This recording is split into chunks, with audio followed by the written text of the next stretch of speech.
This might be the shortest stay that I've ever done in Taiwan. Only 3 days, like 72 hours, that's it.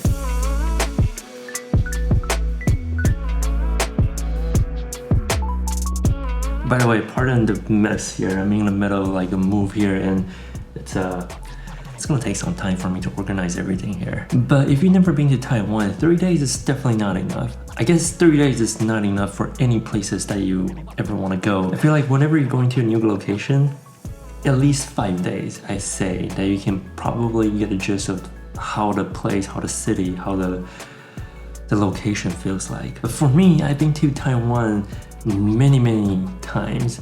And I was actually born there. Moved to the States when I was in elementary school. So it's not exactly new to me, although a lot of stuff is. It's still always fun to go back and, just check out all these new places. By the way, all of the photos that you see in this video are taken with the Fujifilm X100VI.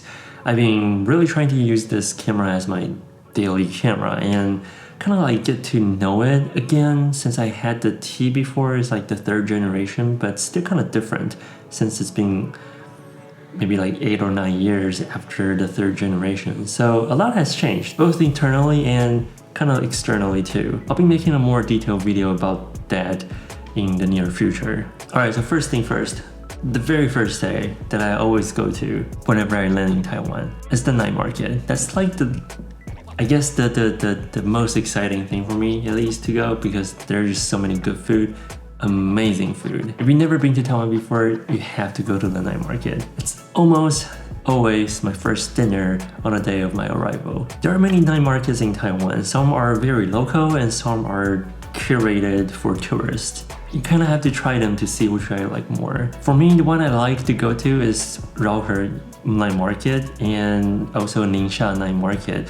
But when I was there, the Ningxia Night Market wasn't open. But if you ever go, those two are the ones that I recommend going. There are tons of other ones that I don't think I have time to mention in this video, but just go, you're not gonna be disappointed. Now looking back at these photos, I realized I didn't really take much photos of the food with my camera because I was really too busy and excited eating them. So my apologies, you just have to kind of take my word for it on how delicious the food is at the night market. However, I have to say though, the added IBIS in this camera is a beast. I was able to get handheld shot for up to like 1.5 seconds and still get pretty decent sharp images with that smooth motion blur. Throughout this trip, I was also using this freewheel filter / lens hood.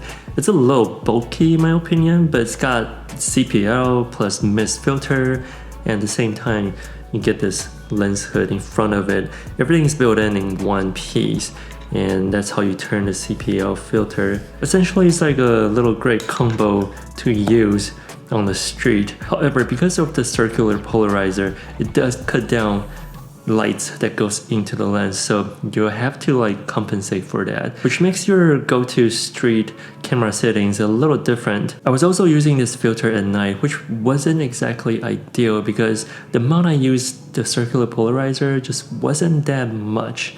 Like I find myself not using it most of the time. And because I'm using this filter, I find myself having to raise the ISO multiple times just for the same kind of shots that I normally would like to take on the street. And yes, the Fujifilm X100VI does goes down to f2, which definitely helps, but it depends on what kind of photos that you're looking for. And throughout this short trip, I really wasn't utilizing their circular polarizer that much. I guess unless you shoot a lot of car photos or anything that has to deal with reflections. But other than that, for me at least, I feel like I would probably prefer these two filters to be separate so I can choose which one I need at the moment. By the way, another thing that you have to try in Taiwan is the milk tea.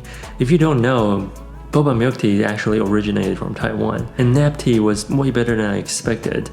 And come on, how could I resist? I do enjoy the flip out screen on the X100VI. Didn't have that with the T, the 3rd generation. It's a nice touch and very useful in my opinion. I find myself using it, just flip it out and then just put on my waist.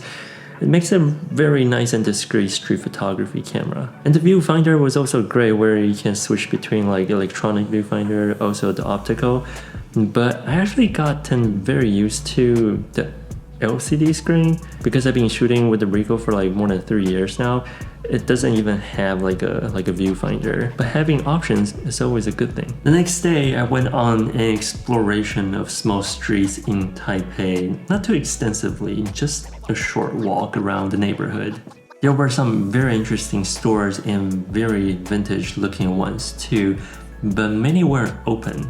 It might have been too early when I went there, but it feels like a great portrait photo location in my opinion. With tight streets like this, the 35mm really shines, and I say even the 28 will work really well here too, because there's simply no more space for me to back up in small alleys like this. The 35mm was almost too tight. I feel like the combo of 28mm and the 50mm might be the best combo in this case, which the Ricoh and the Leica now offers in their fixed cameras. But the 35mm is like a great middle ground, which really kind of covers the best of two worlds. Then I went on to Dihua Street, that's known for Chinese medicine herb, fabrics, and tea, I think. I could be wrong about the tea part. But yeah, it's a very flavorful street. That's usually super crowded during Chinese New Year, and somehow it's now a well-known tourist spot. And then we ended that day with the vegan ramen restaurant. This time I did remember to take photos of the food. It was delicious as usual. In my last day in Taiwan, I had traditional breakfast, just a couple blocks down from the hotel I was staying at, and thought the weather was great, so my family and I decided to go on a short hike. I think that's the actual name of it. It's kind of like a direct translation.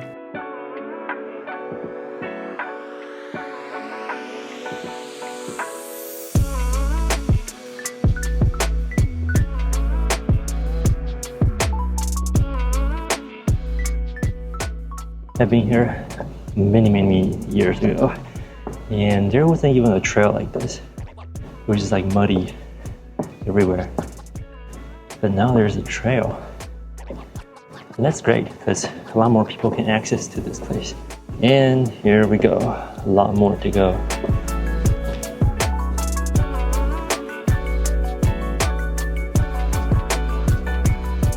I actually came here before during the nighttime, not the daytime, so this time will be kind of different.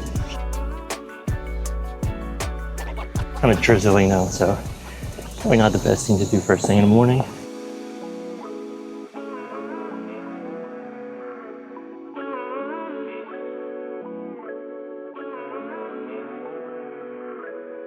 So it started raining. Super bad luck. But hey, view's great. It's not great for photos, I'd say.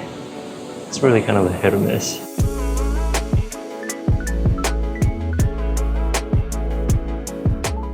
If you ever want to visit Taiwan, here's a quick tip.